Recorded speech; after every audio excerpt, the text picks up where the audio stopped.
తొలి ఏకాదశి లేదా శయన ఏకాదశి సందర్భంగా శ్రీ మహావిష్ణువుని ఏ విధంగా పూజిస్తే సకల శుభాలను సిద్ధింపజేసుకోవచ్చో నేటి పరిహారాలు పరిష్కారాలు అనే అంశంలో పరిశీలిద్దాం. ఆషాఢ మాసంలో శుక్లపక్షంలో వచ్చే ఏకాదశి తిథిని తొలి ఏకాదశి లేదా శయన ఏకాదశి అనే పేర్లతో పిలుస్తారు. శ్రీమన్నారాయణమూర్తి యోగ నిద్రలోకి వెళ్ళే రోజు కాబట్టి ఈరోజు విష్ణు సహస్రనామ స్తోత్రాన్ని చదివినా విన్నా ఉత్తమ ఫలితాలు కలుగుతాయి. విష్ణు సహస్రనామం మొత్తం చదవలేని వాళ్ళు ఓం నమో నారాయణాయ, ఓం నమో భగవతే వాసుదేవాయ, ఓం నమో భగవతే విష్ణవే, ఈ 3 మంత్రాలు 21 సార్లు పఠించిన విష్ణు సహస్రనామం చదివిన విశేషమైనటువంటి ఫలితం కలుగుతుంది.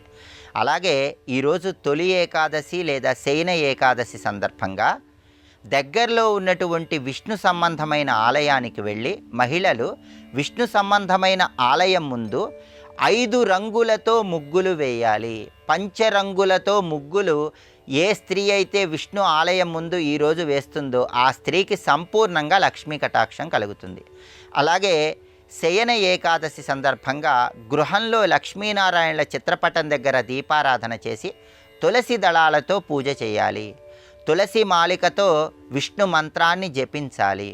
అలాగే దగ్గరలో ఉన్నటువంటి విష్ణు సంబంధమైన ఆలయంలో సమ్మార్జన చేయాలి. అంటే విష్ణు సంబంధమైనటువంటి ఆలయం ముందు ముగ్గులు వేయటం, విష్ణు ఆలయంలో చక్కగా బొట్లు పెట్టటం, విష్ణు ఆలయంలో ఉన్నటువంటి మొక్కలకు నీళ్లు పోయటం, విష్ణు ఆలయంలో భక్తులకు అవసరమైనటువంటి సదుపాయాలు అందించటం, ఇలా విష్ణు ఆలయంలో సేవ చేస్తే దాన్ని సమ్మార్జన అనే పేరుతో పిలుస్తారు. ఇలా విష్ణు సంబంధమైన ఆలయంలో సమ్మార్జన చేయటం ద్వారా విష్ణుమూర్తి సంపూర్ణమైన అనుగ్రహం కలుగుతుంది. అలాగే విష్ణుమూర్తికి ఇంటి ఆవరణలో పెరిగిన మొక్కల పుష్పాలంటే ఎంతో ప్రీతిపాత్రం. వీటిని శాల పుష్పములు అనే పేరుతో పిలుస్తారు.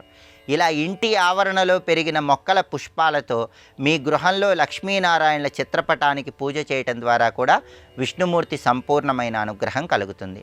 అలాగే తొలి ఏకాదశి ఉపవాసానికి చాలా ప్రాధాన్యత చెప్పడం జరిగింది. కాబట్టి పగలంతా ఉపవాసం ఉండి కేవలం పాలు పళ్ళు మాత్రమే స్వీకరిస్తూ మర్నాడు ద్వాదశి రోజు ఎవరికైనా భోజనం పెట్టి మీరు కూడా భోజనం స్వీకరించాలి. ఇలా ఏకాదశి వ్రతాన్ని ఆచరించడం ద్వారా విష్ణు కృపకు సులభంగా పాత్రలు కావచ్చు. అయితే రోజంతా ఉపవాసం ఉండలేని వాళ్ళు రాత్రికి గోధుమ రవ్వతో తయారు చేయబడిన పదార్థాలు స్వీకరించవచ్చు. దీన్ని హరినక్తం అంటారు. ఇలా హరినక్తం ఉన్నా కూడా విష్ణుమూర్తి అనుగ్రహానికి ప్రతి ఒక్కరూ సులభంగా పాత్రలు కావచ్చు. అలాగే జాతక దోషాలు ఉన్న వాళ్ళు ఎవరైనా సరే జాతక దోషాల తీవ్రతను తగ్గింపజేసుకోవటానికి, అన్ని రకాలుగా గ్రహాలను ప్రసన్నం చేసుకోవటానికి విష్ణు సంబంధమైన ఆలయంలో ఈరోజు యుగ్మ ప్రదక్షిణం చెయ్యాలి. అంటే సరి సంఖ్యలో ప్రదక్షిణలు చెయ్యాలి. 2, 4, 6, 8, 10, 12 ఇట్లా వీలైనన్ని ప్రదక్షిణలు సరి సంఖ్యలో విష్ణు ఆలయంలో చేయటం ద్వారా విష్ణుమూర్తి సంపూర్ణమైన అనుగ్రహం కలుగుతుంది. అలాగే విష్ణు సంబంధమైన ఆలయంలో ధ్వజస్తంభం దగ్గర ఈరోజు దీపాన్ని వెలిగించండి. ధ్వజస్తంభం దగ్గర దీపం పెడితే విష్ణు కృపకు ప్రతి ఒక్కరూ సులభంగా పాత్రలు కావచ్చు. ఈ ప్రత్యేకమైన విధి విధానాలు పాటించండి. తొలి ఏకాదశి సందర్భంగా విష్ణుమూర్తి అనుగ్రహానికి పాత్రులై వృత్తి, ఉద్యోగ, వ్యాపార రంగాల్లో మంచి పురోభివృద్ధిని సిద్ధింపజేసుకోండి.